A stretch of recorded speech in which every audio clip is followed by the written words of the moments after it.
सार्वजनिक उपक्रम ब्यूरो हरियाणा के चेयरमैन सुभाष बराला जी पूर्व बीजेपी के प्रदेशाध्यक्ष हैं, आज चंडीगढ़ में मौजूद हैं। कुछ अहम इश्यूज के ऊपर चर्चा करेंगे। सबसे पहले आपका स्वागत है सर। धन्यवाद। बराला जी, जिस प्रकार से पंजाब के मुख्यमंत्री कैप्टन अमरिंदर सिंह के बयान आए हैं वो आपने भी निसंदेह देखे होंगे।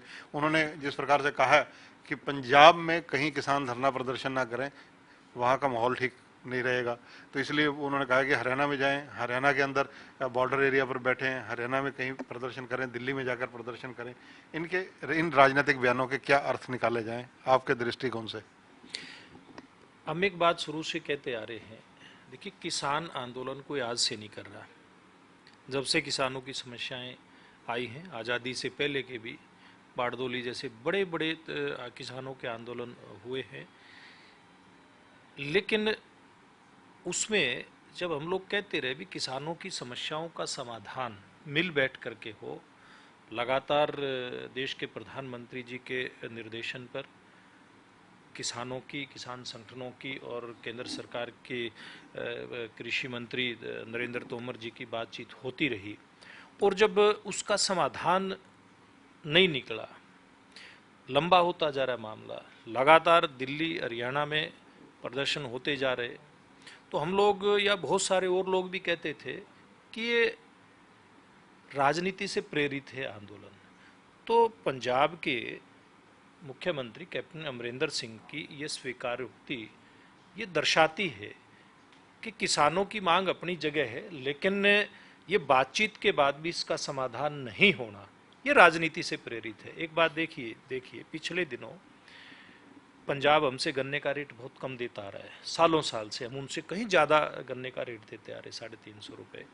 और वहाँ किसान आंदोलन से जुड़े किसान नेता राजेवाल जी, वो वहाँ पे जब 350 रुपये रेट वहाँ हुआ, पंजाब के अंदर जो पंजाब की सरकार ने बढ़ाने का जो वायदा किया, अभी तो मिला नहीं है, उन्होंने वायदा किया है, तो वहाँ जाकर के वो कैप्टन अमरिंदर सिंह को राजेवाल जी लड्डू खिलाने के लिए जाते हैं कि हमारे मुख्यमंत्री ने इसका रेट बढ़ा दिया।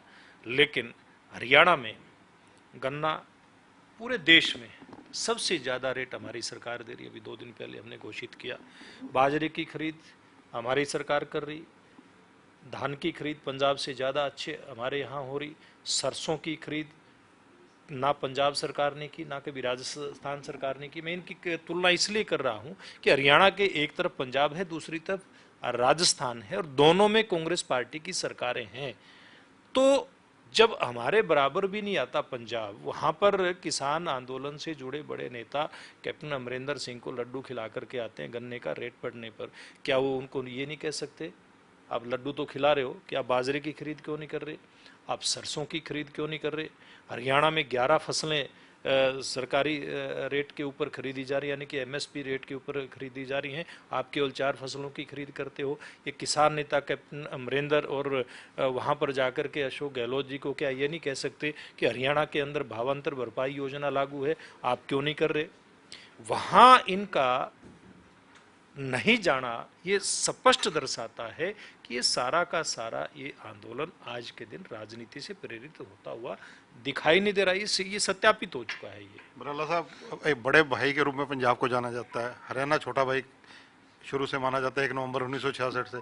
तो जब बड़ा भाई मेहरबान हो रहा तो एसवाईएल का पानी क्यों नहीं मांग लेते? देखिए, कई बार ये बात हुई है, अगर कैप्टन अमरिंदर सिंह, क्योंकि हरियाणा और पंजाब तो एक ही है, बड़े भाई के रूप में हमेशा से कहते हैं, हम तो मानते भी आए हैं कि पंजाब बड़ा भाई है, इसमें कोई दो राय भी नहीं है। क्या बड़ा भाई छोटे भाई के ऊपर इस प्रकार का अत्याचार करता है? क्या हमने कभी नहीं देखा, सामाजिक रूप से हम लोग देखते आए हैं। और हरियाणा तो सामाजिक परंपराओं के नाते बड़ा समृद्ध प्रदेश है यहाँ, और पंजाब भी उसी में शामिल है। तो क्या छोटे भाई के ऊपर इस प्रकार का अत्याचार किया जाता है? तो ये कैप्टन अमरिंदर सिंह ने अपने व्यवहार से भी और अपने बोलने से अभी बता दिया कि इन लोगों ने तो हरियाणा के साथ इसी प्रकार से जो सौतेला व्यवहार है करना है। सालों साल से हमारा फैसला आया पड़ा है, उसके ऊपर कोई आगे एक्शन होने नहीं देते हैं। तो कैप्टन साहब को इस बात के ऊपर गौर करना चाहिए कि हर मामले के अंदर राजनीति ना करें। वो बीजेपी पहले दिन से कहती है, ये अब भी आपने कहा है कि ये मामला राजनीतिक है, इसको कांग्रेस शय दे रही है, हरियाणा के कांग्रेसी नेताओं हों या दूसरे प्रांतों के। अब तो ये बात खुलकर जैसे आई है इसके राजनीतिक मायने क्या निकाला जाए?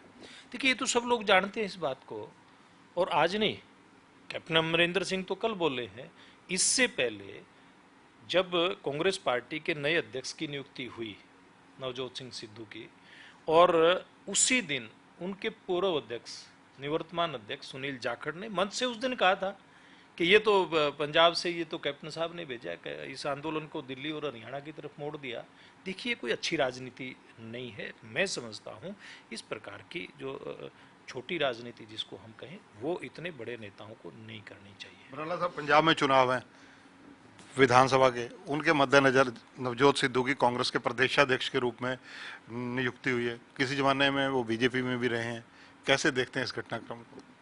देखिए, इस घटनाक्रम को हम तो बीजेपी के नेता हैं, बीजेपी के एंगल से देखेंगे, बीजेपी के चश्मे से देखेंगे, लेकिन जो पंजाब के लोग हैं वो बहुत नज़दीक से देख रहे हैं कि किस प्रकार से कांग्रेस हाईकमान ने सिद्धू साहब की नियुक्ति की कांग्रेस पंजाब प्रदेश के अध्यक्ष के नाते, और उसी दिन से पहले तो दोनों के अंदर किस प्रकार से सिर फुटोवल थी। कैप्टन साहब इतने सीनियर नेता हैं, उनसे किस प्रकार का व्यवहार कैप्टन साहब का रहता था, लेकिन बनने के बाद इन दोनों के मत जो जग जाहिर हुए हैं, मैं समझता हूँ ये मेरे टिप्पणी करने की बात नहीं है। पंजाब के लोग और पंजाब कांग्रेस के लोग तो और अच्छे तरीके से जानते हैं कि कैप्टन साहब कांग्रेस पार्टी के वर्तमान में सबसे सीनियर नेताओं में से हैं और लंबे समय तक कांग्रेस पार्टी की तरफ से पंजाब के मुख्यमंत्री रहे हैं।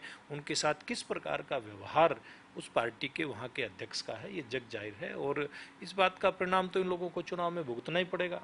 बराला साहब, हरियाणा में बीजेपी एकला चलो की नीति पर चली और 2 बार सरकार बना चुकी है लगातार। पंजाब में ये फार्मूला कितना सफल लगता है? देखिए, ये पंजाब की राजनीति कहें या किसी दूसरे प्रदेश की राजनीति कहें, वहाँ जो स्थानीय फैक्टर होते हैं, स्थानीय मुद्दे होते हैं, उनके आधार पे सारी चीज़ें तय होती हैं, और लंबे समय तक हमने वहाँ गठबंधन की राजनीति की है। पहली बार पंजाब में भारतीय जनता पार्टी प्रत्यक्ष चुनाव के अंदर जाएगी, और मैं समझता हूँ कि वहाँ सरकार बनने को लेकर के कोई बड़ा सवाल नहीं है। बड़ा सवाल ये है कि हमारा संगठन, जो आज से नहीं, शुरू से भारतीय जनता पार्टी की एक प्राथमिकता रही है कि ग्रास रूट लेवल पे, यानी कि बूथ स्तर पे हमारा संगठन मजबूत हो, और एक भारतीय जनता पार्टी पंजाब में एक बहुत मजबूत पार्टी के रूप में आपको नज़र आएगी। और ये काम वहाँ हमारे नेताओं ने शुरू कर दिया है, और रोज़ मतलब कोई न कोई बड़ा नेता पंजाब में भारतीय जनता पार्टी में शामिल भी हो रहा है। अभी कल परसों की बात करें, पूर्व राष्ट्रपति के परिवार से और बहुत सारे ऐसे लोग भारतीय जनता पार्टी के अंदर शामिल हुए हैं।